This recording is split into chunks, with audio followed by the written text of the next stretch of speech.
and then I dropped it for 4 years, and I'm still able to be like the first person to release a tool like this. So either everyone's very unimaginative or they're very lazy. I'm going with lazy. So basically, I ended up like banging the whole thing out like between now and June. And I've gone through like over a dozen different implementations, including actually patching Python into Screen, which turns out to be a horrible idea because debugging Screen is one of the world's like most royal pain in the ass. Really, I'd highly recommend staying away from it. This particular implementation is less than 800 lines of Python, and I wrote it all last week, like in a hurried panic to get something to release. Okay. So anyway, it's actually not very difficult to do, like even I can do it. Okay, so what are the components in Hash? Well, you get your hacking environment, which is basically a plugin framework. It's got a bunch of built-in commands. You've got your multiplexing PTY daemon, which is just a nice way of saying that you've got something that forks off into the background, opens a PTY subprocess, and then lets multiple different people communicate with it. This is done over a socket, so you can actually share that with multiple people. You could also share that over the network if you want to do something crazy, like hack on your box and have someone else connect and also see what you're doing, I guess. There's things that you can do with it which are fairly cool and fairly useful, and that's available in a detach module, which can be used separately. And then you have your subprocess command. So I've done a diagram which demonstrates my supreme artistic capabilities. Can anyone actually read any of that? Awesome. All right. So each of these is a process. There's actually 3 processes involved, ignoring all of the various children which die in the process of making this, much like Nikes or Reeboks. Okay, so you've got your like hash process here, which gives you either a direct throughput or access to your hash environment. You've got your multiplexing PTY daemon, and then you have your subprocess shell, which can obviously be anything, such as Metasploit or Canvas or whatever, right? So whatever you're running in here doesn't matter as long as you've got like all of this set up behind it. You could then interface with it. It's all like fairly straightforward, cool stuff, right? So the basic features, we've got inline file transfer, we've got the condom utilities, we've got triggers. So one of the things that I'm working on right now is the ability to do triggering on input streams. We've got aliasing, and then we've got basic file system and shell escape commands. Right. So the super secret technique to using inline file transfer is that we pass everything back and forth in a hex dump, right? A special hex dump encoding, or hex dump encryption, as I like to call it. How do we do that locally? Well, to do the put command, all we need to do is have some way of decoding hex values into binary on the remote end without having to install a tool first. If only there was some sort of command like echo, which we could tell to append its data to a file and interpret any hexadecimal escapes. So it's very simple. All we do is we fire up bash on the far end, and we use the bash implementation of echo, which takes a -e -n. E means unencode, and N means don't add a new line, right? Very, very simple stuff. Now, obviously, to do a get, we need to do the inverse of that. We need to have some way of taking a file on the remote end and encrypting it into a hex dump format. If only there was some standard Unix utility that came on absolutely every Unix system that no one ever bothers to remove that allows you to dump hex code. Well, fortunately there is. It's called octal dump, or OD, right? Octal dump minus tx1 means dump this in hex, right? Very simple. We run it through sed, we strip out all the stuff we don't want, and then we read it back and unescape it locally, right? This stuff is really, really simple to do. It's possible to do with cut and paste, but why bother when you can have it done programmatically for you, right? The condom exec utilities. So condom is basically a module that allows you to do remote execution of binaries and scripts without interfacing with the disk. So it allows you to run a binary on the far system without first uploading it onto the disk, right? Similarly, you can do that for scripts. The technique for scripts is very, very simple, right? You take the interpreter for the script, you fire that up, and then you send the content of the script over standard in, right? How easier could it be? Very, very straightforward stuff. Why would you want to do that? Well, going back to the idea of not using custom tools, you can actually write a backdoor using Grugq. So this is a very, very short implementation of a backdoor in Grugq, which will create a port, listen for commands, run them, and then execute them, right? And it's done in whatever, 10 lines of awk. And the reason this is a problem is very simple. Why the fuck did GNU think that a text processor needed to be able to create sockets? Right? That makes absolutely no sense. But it's been implemented, and so there you go. You can just do this, and you can now get access to the box over an arbitrary port, straight to a shell, simply by running an awk script. And you can do this over standard in to Grugq. So you can do this without creating a on-disk evidentiary trace. There's no record of you ever having done this, except that Grugq will have been run, which is not entirely unusual. Right? Now, obviously, the more interesting one is to do it for binaries.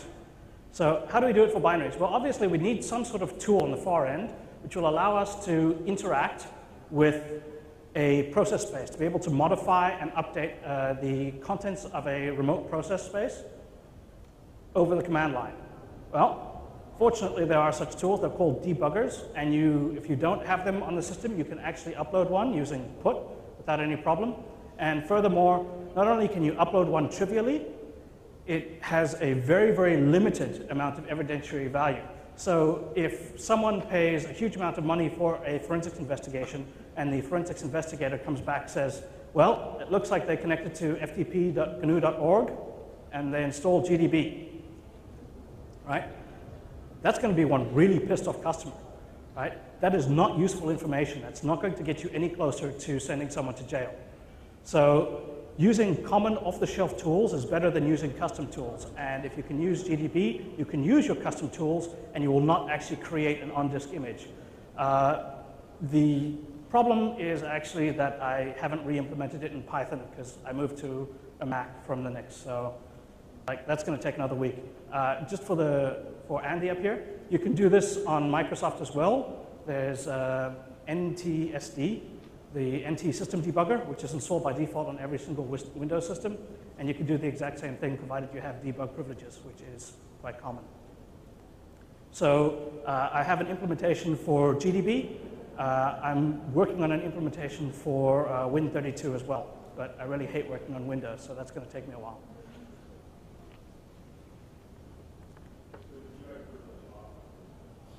Okay, so if everyone upgrades to Vista, has their various different sound cards break, problems with their video drivers, their system slowed down, waste a huge amount of disk space, and in exchange they have debug privileges turned off by default, right? Which is a fair trade-off. Or you could run a Mac, yes, like us weenies. It's cool, man. All the hackers are doing it. Chicks dig it. Because everyone knows there's no security problems with the Mac at all. Okay, so anyway, originally I actually wrote this as RExec. I published it in FRAC, in FRAC 62, which was back in 2003. I was inspired by Core Impact's syscall proxying. The problem was that if you weren't using Core Impact, which at the time cost $20,000 for one license, now I believe it costs $30,000 for one license, you couldn't do that. Right? So I wanted my own version, only I wanted to make it better. And I made it better by using GDB rather than exploiting a process on the remote end, right? Because you can't always exploit a process on the remote end. So once you drop to a shell, getting back into a process address space is quite difficult unless you use GDB. I wrote it as a C library. It was published, it all worked, and no one gave a fuck. It's surprising actually, but since the first paper I published in 2001 up until now, I've only ever received 3 emails about the stuff that I've published. One told me that I had a misspelling. Let's see. The other one said something like, you have to support this. It's been out for 3 years now, and it doesn't work on my box because it didn't compile and the guy didn't have GCC installed. And there was another one which was something similar along those lines. Right? Oh, yeah, it was a patch from SpoonM for userland exec, where a bunch of code that I'd commented out because I hadn't tested it, he wrote in to say, you can uncomment it, it does work. Right? That's it. That's all I've ever gotten. So no one ever cares about what I do. So lonely. Okay. So the technique for doing an ELF binary is really simple. You simply create a process address space. The technique to do that is you do gdb space ls. Bang, you have a process address space. Then you need to interface with that. So you need to map down the existing process address space. You do shell space cat space proc self maps, and that will print out the maps, basically all the memory ranges. Allocate space, you can do this by using memmap. You can protect it by using memprotect. You relocate your own process image, and then you inject it into the remote end. Right? And then you just transfer control by doing jump. So I wrote a simple, I originally wrote this library in C. I've now re-implemented it in hash, which is called GDB RPC, which allows you to basically just do system calls and so on against a remote target over GDB. So you could actually do syscall proxying directly from hash if you want it to be so stupid. It's very, very simple to do. You do p/x, and then the system call that you want to run, and it gets run, right? To copy things in, you do memcopy, right?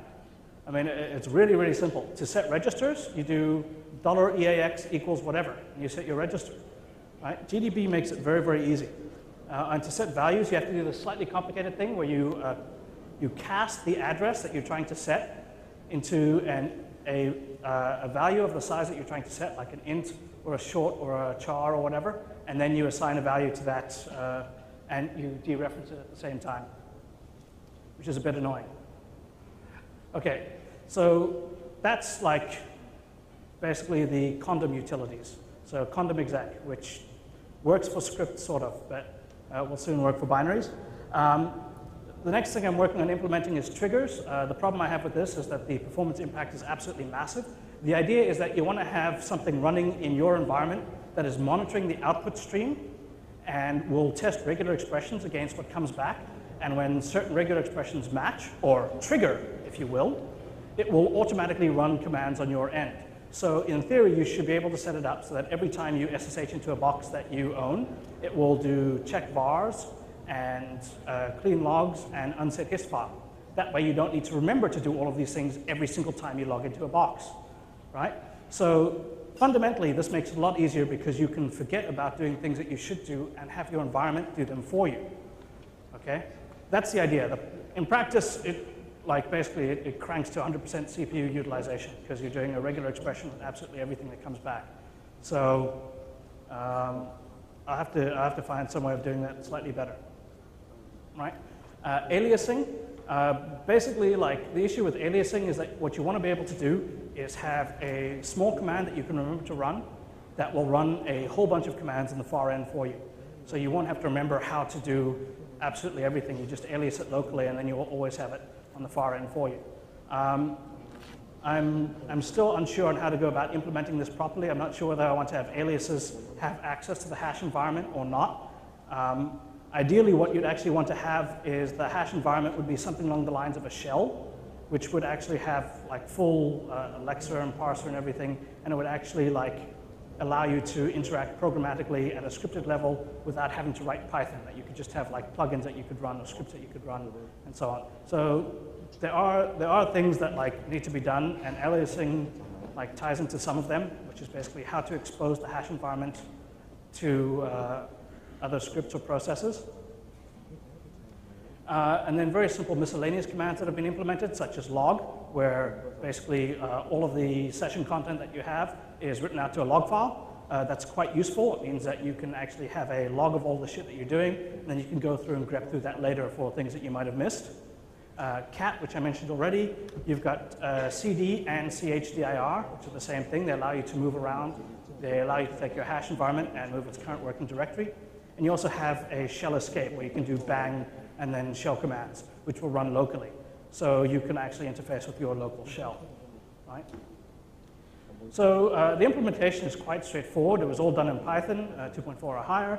There's a whole bunch of core modules which implement like the basic components. You can reuse them.